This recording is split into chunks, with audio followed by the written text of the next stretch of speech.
ये लीजिए माँ जी, मुंह मीठा कीजिए। आज मेरा सपना पूरा हो गया। आज मैं एसडीएम बन गई। मेरे बचपन का सपना पूरा हो गया।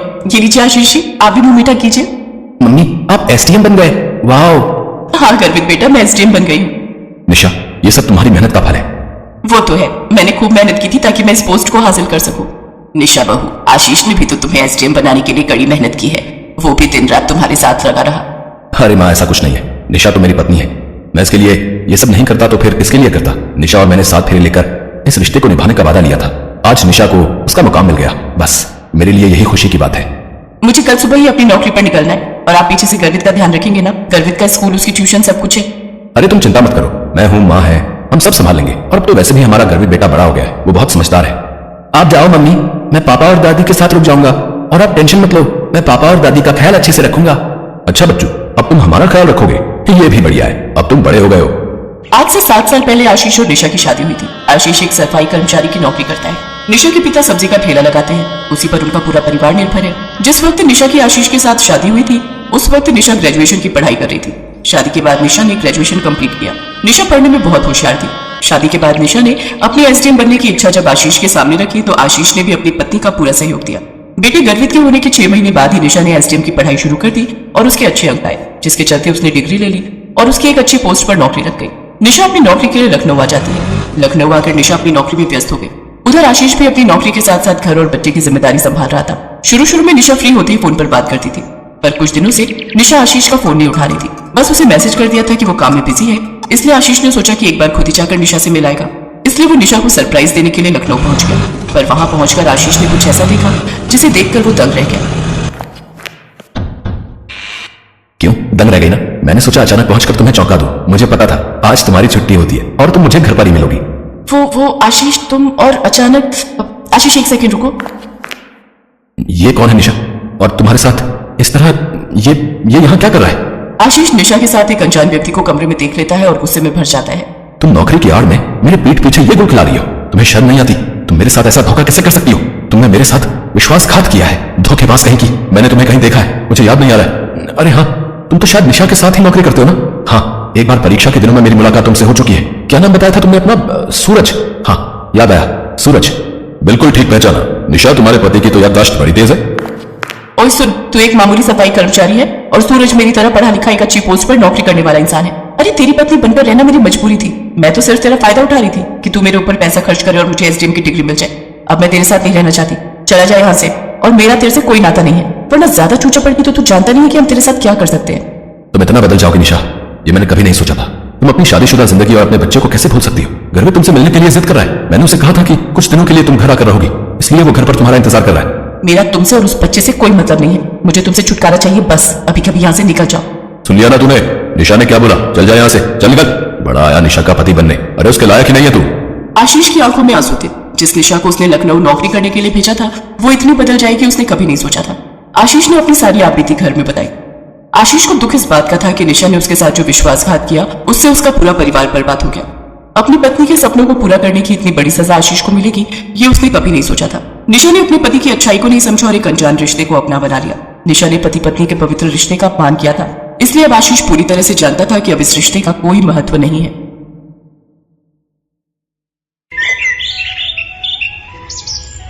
नीरू एक फौजी थी। उसकी शादी 2 साल पहले ही राकेश से हुई थी। नीरू की मुलाकात राकेश से एक पार्टी में हुई थी। फिर धीरे धीरे दोनों की फोन पर बातें शुरू हुई और दोस्ती प्यार फिर शादी में बदल गई। नीरू फौज में थी तो अक्सर बॉर्डर पर ही तैनात रहती थी, इसलिए वो छुट्टियों में ही अपने घर रहने आती थी।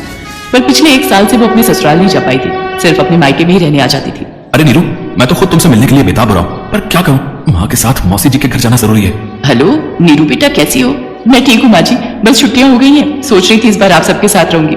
पिछली बार आप राकेश के साथ तीर्थ यात्रा पर चली गई थी, इसलिए मेरी सारी छुट्टियां माँ के घर पर ही बीती। क्या करे बेटा, सरिता दीदी का बहुत भारी एक्सीडेंट हो गया था, हमें कुछ दिन वहीं रहना होगा। उनका हमारी सिवा कोई नहीं। तुम इस बार माँ के घर रह लो, फिर बीच में जब तुम दोबारा छुट्टियों में आओगी ना, तब हम मिलकर कहीं घूमने चलेंगे। ठीक है माँ जी, मैं माँ के घर चली जाऊंगी। नीरू इस बार भी छुट्टियों में अपनी माँ के घर रहने आ जाती है। नीरू, पिछले 1 साल से तू अपने पति और सास से नहीं मिली, पता नहीं घबराहट होती है। सब ठीक हो तेरे साथ? माँ तुम किस चिंता में पड़ गई? अभी कुछ देर पहले ही तो मेरी राकेश जी से और माँ जी से बात हुई है। वीडियो कॉलिंग की थी उन्होंने। वो मौसी जी के साथ हॉस्पिटल में थे, वहाँ नेटवर्क नहीं आते इसलिए रोड पर आकर बात कर रहे थे। भगवान करे सब ठीक ही हो। हाँ क्या बात है, रूपा आजकल दिखाई नहीं दे रही? उसके घर के बाहर भी ताला लगा हुआ है। कोई कह रहा था रूपा ने दिल्ली में किसी बड़े रईस से शादी कर ली है और उसके माता पिता भी यहाँ नहीं रहते, वो भी रूपा के साथ दिल्ली में रहते हैं। अच्छा, रूपा ने शादी कर ली और मुझे बताया तक नहीं। चलो, हो सकता है जल्दी में शादी कर ली होगी। कोई नहीं, अच्छा है। माँ, मैं सोच रही थी तुम और मैं बाजार चलते हैं, कुछ जरूरी सामान खरीद कर लाना है। नीरू अपनी माँ के साथ बाजार चली जाती है। बाजार में एक अपाहिज लड़की किसी पत्थर से ठोकर खाकर गिर जाती है और उसके हाथ से सामान की थैली गिर जाती है। अरे संभाल कर बहन, रुको, मैं तुम्हारा सामान उठा देती हूँ। शुक्रिया बहन, तुम्हारे पैर में तो चोट लग गई है, आओ मैं तुम्हें घर छोड़ देती हूँ। नीरू, तू इस बच्ची को घर छोड़कर आ, मैं घर चली जाती हूँ। ठीक है माँ, आज के जमाने में इतने भले लोग कहाँ मिलते हैं जो किसी की मदद करें। मैं एक फौजी हूँ, इसलिए मदद करना तो मेरा पहला धर्म है। अच्छा, तो आप फौजी हो, आपका क्या नाम है? मेरा नाम नीरू है, और तुम्हारा? मेरा नाम रेखा है। मेरा घर आ गया, आओ मैं अपनी माँ से मिलवाती हूँ। रेखा नीरू को अपनी माँ से मिलवाती है। वो भी नीरू से मिलकर बहुत खुश होती है। बहुत ही भले लोग हैं, माँ और बेटा दोनों ने मेरी रेखा को पसंद किया। लड़का तो इतना शरीफ है कि पूछो मत, और रेखा हमारी इकलौती औलाद है। इसके पापा और मैं चाहते हैं कि इसकी शादी धूमधाम से करें। हमारे पास भी पैसों की कोई कमी नहीं है, हमारे पास सब कुछ हमारी रेखा का ही है। सचमुच बहुत नेक दिल है वो लोग। फिर तो मैं तुम्हारे होने वाले पति की फोटो देखना चाहूंगी। हाँ रुको, मैं अपनी सगाई की एल्बम लेकर आती हूँ। रेखा अपनी सगाई की एल्बम लेकर आती है। ये है मेरे पति अशोक जी और ये मेरी सास। राकेश, तुम्हारा होने वाला पति?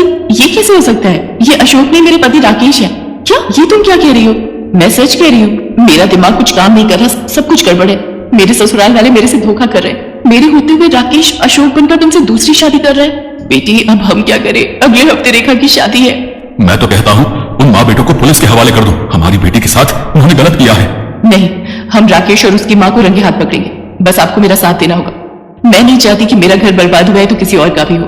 नीरू की आंखों में आंसू तो थे, पर एक फौजी थी, अपने दुख को मन में दबाना जानती थी। नीरू अपनी आंखों से आंसू टपकने नहीं देती। उसे तो बस उन धोखेबाज माँ बेटों को पकड़ना था। शादी का मंडप सज चुका था।